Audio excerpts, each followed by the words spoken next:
Welcome to the second episode of Realization 21, organized by the Wilderness and Wildlife Protection Society of Royal College in collaboration with the Environmental Pioneer Society of Visakha Vidyalaya, where we will be discussing another captivating aspect of peaceful coexistence of man and the wild and its contribution towards environmental protection.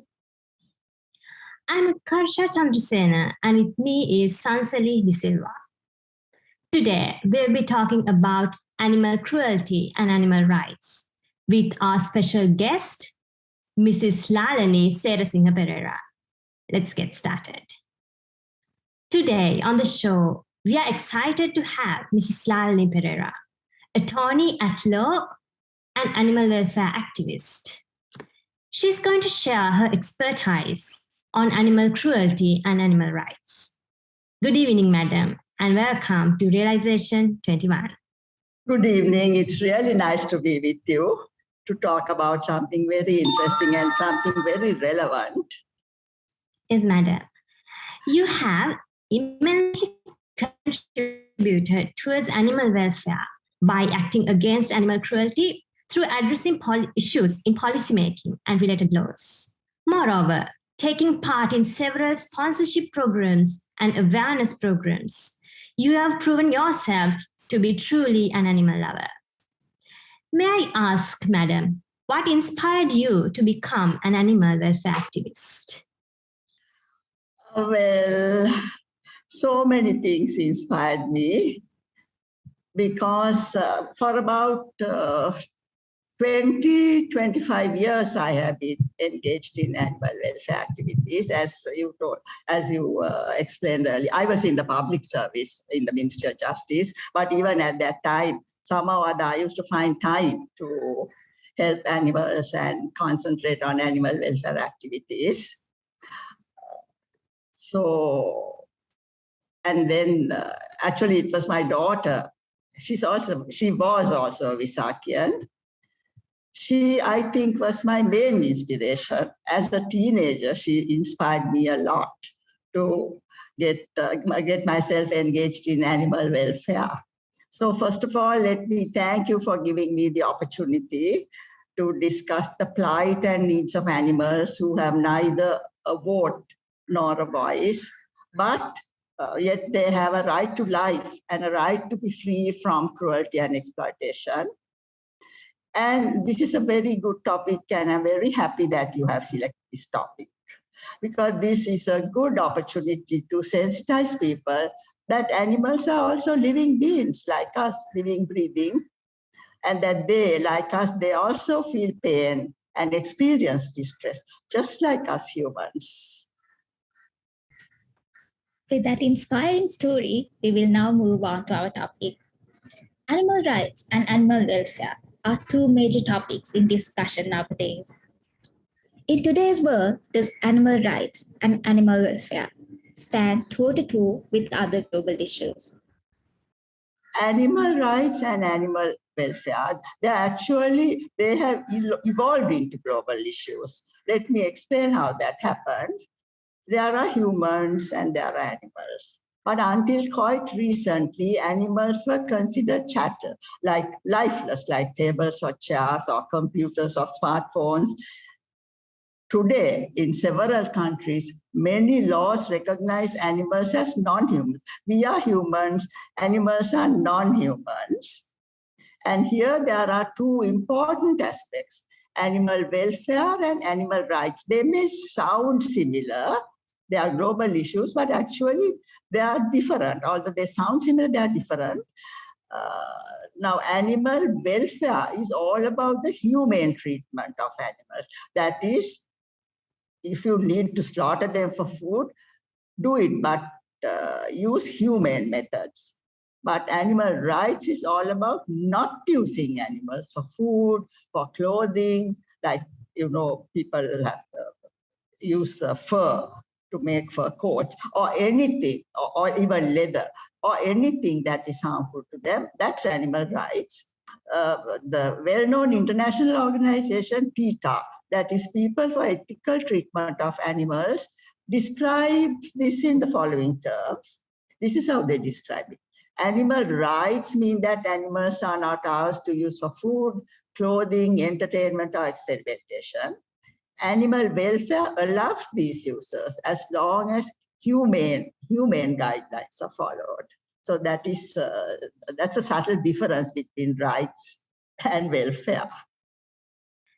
Yes, madam. With that comprehensive explanation, let's dive deeper into the topic.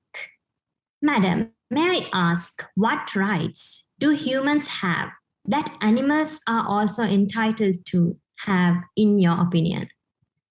Actually, animals should have more rights than humans because they are very much more vulnerable to cruelty, abuse, and exploitation. And they cannot fight for their rights. Humans can. Well, most humans can, but animals can't. So humans have been fighting for their rights ever since year dot, and they continue to do so even today, and will do so as long as they live. They can shout, they can go on strike, they can even wage war to achieve their rights. But can animals do any of these things? No. So we humans have to fight for their rights, fight for the rights of animals. And we can do so only if we care for animals. A lot of people who don't care for animals, so they don't bother about animal rights. But people who care for animals are really struggling to bring a better world for the animals with rights. Moving on with our next question. The evidence of a link between cruelty to animals and violence toward humans is compelling. In fact, people who abuse animals are 5 times more likely to commit violent crime. Is animal cruelty an indicator of broader culture of human violence? Of course, there's a connection. As psychologists explain, animal cruelty and violence towards people have a common factor. Both have life, both experience fear, pain, distress, and many more things that we humans experience. Let me refer to this a little further, just to give you some examples. Developing serial killer details for the Federal Bureau of Investigation in America, the FBI found that murderers very often start out by killing and torturing animals as kids, and that these kids have never learned that it's wrong to poke out a puppy's eyes. And many studies have been done, and many serial killers have admitted that torturing animals was the first time they realized that they like to hurt people. Profiles of mass murderers show their childhood violence towards animals. I'll give you some real examples of serial killers. You would have perhaps heard of the Boston Strangler. He trapped dogs and cats in boxes and shot them. Then there was Jeffrey Dahmer. These are all American examples, right? He was a man whose childhood hobby was killing neighbors' pets. Then Brenda Ann Spencer set fire to dog and cat tails. Then Andrew Cunanan, he gouged the eyes of crabs with matchsticks. All horrible animal cruelty examples. Then there was Edmund Emil Kemper. He killed cats and displayed their heads. Then Dennis Rader, he was better known as BTK, or bind torture killer. He hanged stray cats. Then Carol Edward Cole strangled puppies. All these people were also rapists or kidnappers or Nephrodites. They were just not murderers. They were also examples of other terrible criminals. Then there were even high school students who shot and immolated dogs or blew up cows or decapitated cats. Now, I have read about how some school authorities in our country reprimand teachers who feed dogs within school premises. What should actually be done is to vaccinate and sterilize these animals and reduce their population and set an example and encourage children to care for them. Some authorities abandon the animals in places where they cannot survive, but we have also heard of some schools where the authorities, whether there are associations which care for animals. Actually, humane education should happen at home and at school, both at home and at school. Yes, madam. With those appealing stories, let's explore this incident in the Sri Lankan aspect a little bit more. What are the main instances of animal rights and violations in general? And what is Sri Lanka's law to prevent such violations? The main instances would be cruelty to animals, abuse of animals, and exploitation of animals. Now, the Sri Lanka's law to deal with animal cruelty is terribly outdated because it was passed in 1907. It's called the Prevention of Cruelty to Animals Ordinance. It defines animal very narrowly. Animal under that law means only a domestic or captured animal. That's a very limited set of animals. Then this ordinance recognizes only very few offences and is applicable only to animals in captivity, that is people who humans have captured. And the penalty under this law is woefully inadequate. The maximum punishment is a jail term that cannot exceed 3 months and a fine that cannot exceed 100 rupees. This is why a group of us, in 2000, we went to court. We filed action in the Court of Appeal about animal welfare. And through that case, we lobbied for a comprehensive animal welfare, animal protection law. And fortunately for us, at that stage, there was already a draft law prepared by Sri Lanka's Law Commission. It was called the Animal Welfare Bill, which the Law Commission had handed over to the then president in 2006. So there was a law pending. So there was no necessity to redraft a law. That was a very good thing. So now, but although it had been pending for so long, it's only last year that it was submitted to cabinet. And now there is progress. But yet there are several steps to take before presenting it in Parliament for approval, so it can be passed and come into operation. This has been a massive, massive struggle. We have been struggling for from 2010. In fact, I have been struggling from 2000 because I worked in the Ministry of Justice when this law was prepared, and I was also a member of that subcommittee that drafted that law. So I have been struggling for 21 years. And we as a group have been struggling for over 10 years. Now, as I said earlier, the law in force now creates only a few offences and applies only to captive animals. But the Animal Welfare Bill will apply to all living beings other than human beings. That is, domestic animals, farm animals, animals in captivity, wild animals, companion animals, stray animals, and food animals. And also, unlike the law now in force, the Animal Welfare Bill recognizes many access offences. Just to give some examples, it will be an offence to keep an animal in any cage which has no opportunity for its movement, or being the person in charge deprives the animal of food, water, or shelter, or abandons an animal. This is something that is happening quite frequently today due to the COVID situation, where people find it difficult even to maintain themselves. And there are instances where people are leaving the country, and you may not believe this, but there are also some few instances where people want to get their dogs euthanized because they are leaving the country. It's a very sad situation. It's unbelievable, but true, and very, very sad. And the penalties, unlike under the law enforced today, under the old Prevention of Cruelty to Animals Ordinance, which has a punishment of punishment that cannot exceed 100 rupee fine or 3-month jail term. Under the Animal Welfare Bill, fines can go up to 150,000 rupees, and jail terms can go up to 4 years. Then the Animal Welfare Bill also has a special chapter on transport of animals. Most of you would have seen cows packed in lorries, transported in the sun and the rain with no roof over their heads. Very sad situation. But the Animal Welfare Bill has a special chapter on the transport of animals. It sets out strict conditions to prevent animals suffering during transport. Then pet shops. There are no special laws for pet shops.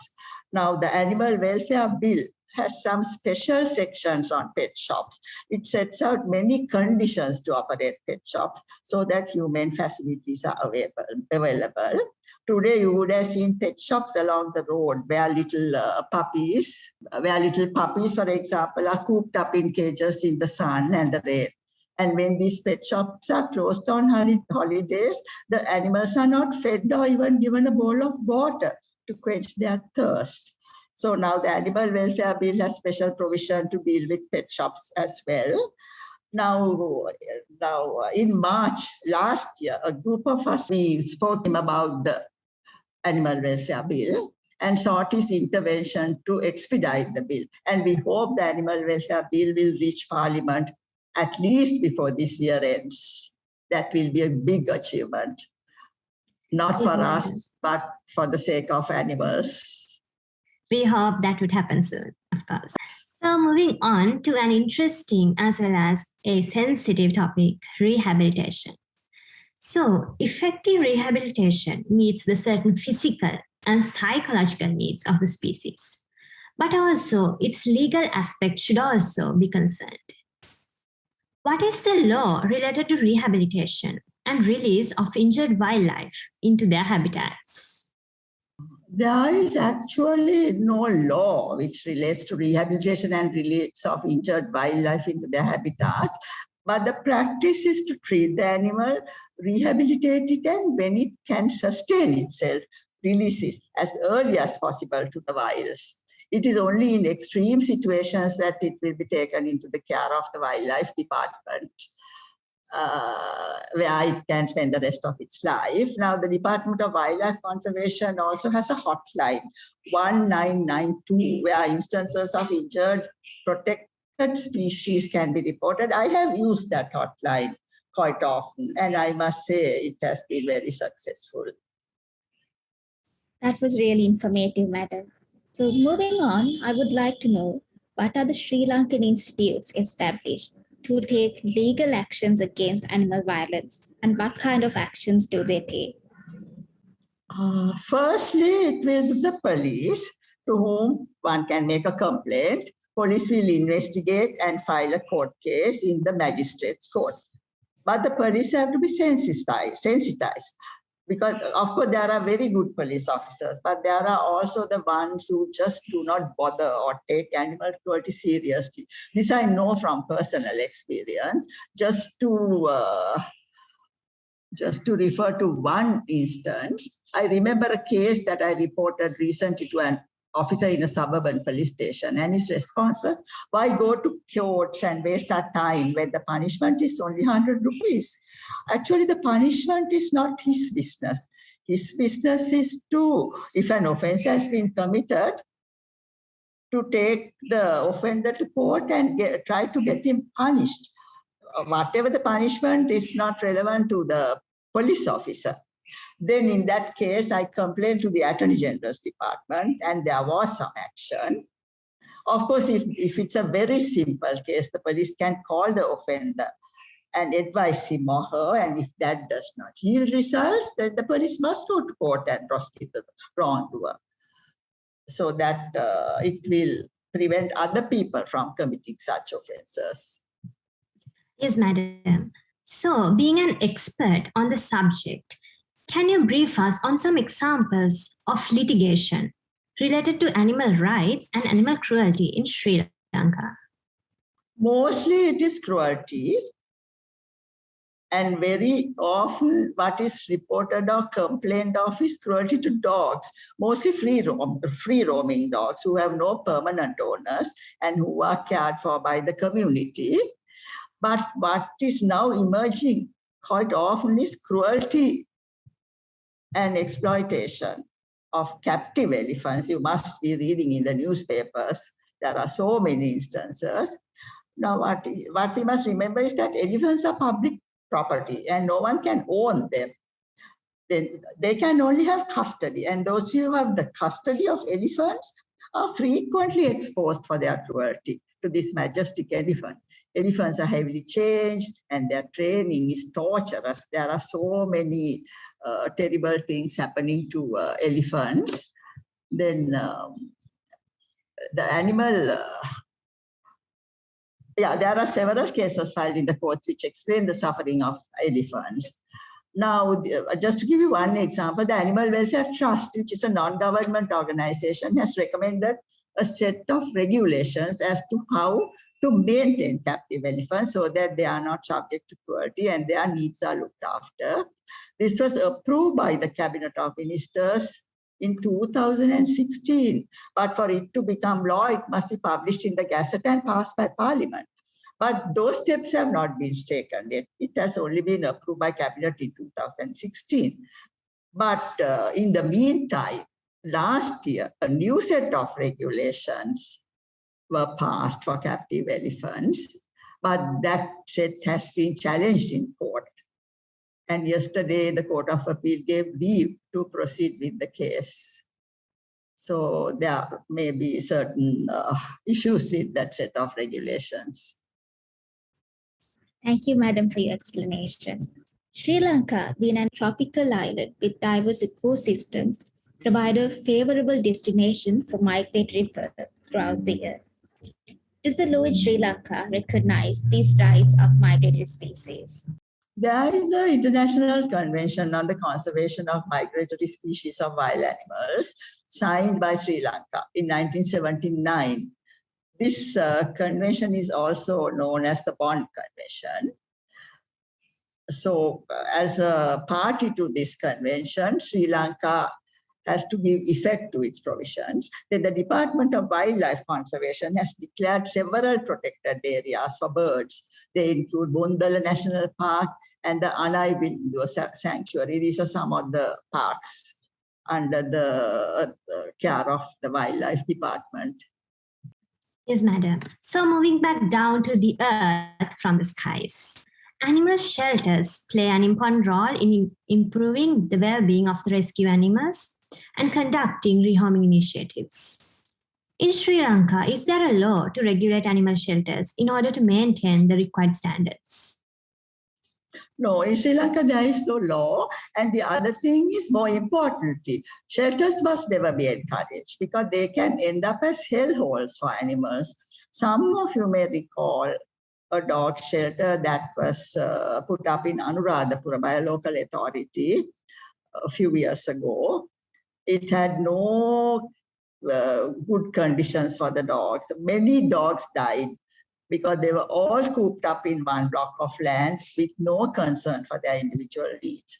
While many dogs died, animal welfare organizations that rushed to the scene were able to save only a few dogs. So I really would not advocate animal shelters. What I would advocate is sterilization and vaccination to reduce the population, especially dogs and cats.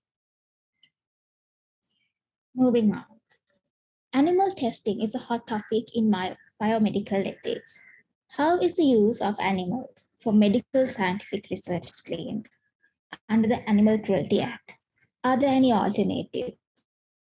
Animal Cruelty Act does not deal with this, but the proposed Animal Welfare Bill, which will, once it comes into operation, will take the place of the Animal Cruelty Act. It does contain provision for this purpose. It allows the use of live animals for experiments and teaching purposes, but that law requires consideration to be given to the availability of alternative methods and devices, such as computer simulations. Yes, madam. So let's zoom out a little bit and look at the big picture. May I know, madam, what are the international conventions that deal with animal rights? And is Sri Lanka a party of them? And if so, has Sri Lanka incorporated provisions of international conventions into the national law? There are several types of conventions. One is general conventions. I'll give you some examples. Ramsar Convention on Wetlands of International, it's waterfowl habitat. That promotes the conservation and wise use of wetlands that are habitats associated with fauna and flora, that is plants and animals. Then that's the Ramsar Convention. Then there is the CITES, Convention on International Trade in Endangered Species and Wild Fauna and Flora. Sri Lanka is a signatory. We have signed that, but we have to bring in laws to give full effect to CITES. So let's hope that will be done soon. It has been pending for a long time. Then there is another category called specialized conventions, such as the Berne Convention on the Conservation of European Wildlife and Natural Habitats to protect Europe's wild plants and animals. Then the International Convention on the Protection of Birds that are useful for agriculture. Then yet another category is the Council of Europe Conventions. I'll give you an example or two. The European Convention for the Protection of Animals during International Transport. That is to safeguard as far as possible animals in transport from suffering. Then there is the European Convention for the Protection of Animals for Slaughter. Slaughter Convention establishes ethical standards pertaining to animal slaughter, such as stunning. And there is also the Convention for a treaty of the Council of Europe to promote the welfare of pet animals and ensure minimum standards for their treatment. Then there are then some overall conventions have been proposed. These cater to different needs. There is the Universal Declaration of Animals. It has not been ratified or anything. Then there is the Universal Declaration on Animal Welfare that is also pending, that recognizes that animals are sentient beings and seeks to prevent cruelty and reduce suffering, and to promote standards on the welfare of animals such as farm animals, companion animals in scientific research, route animals, wildlife, and animals in recreation. Then whether Sri Lanka is a party, yes, Sri Lanka is a party to some of the conventions like Ramsar. Then Sri Lanka has incorporated the provisions of international conventions into the national. That's another question that you are. Yes, I mean, it will take a long time to answer such a question. Not all, but some have been incorporated into the local laws. So that's how the international conventions apply in Sri Lanka. Thank you, Madam, for your valuable insights. And that brings us to the end of this episode. Thank you, Mrs. Lalani Serisinghe Pereira, for joining with us today. We hope this was indeed a valuable discussion. As always, thanks for listening to Realization 2021. Have a nice day.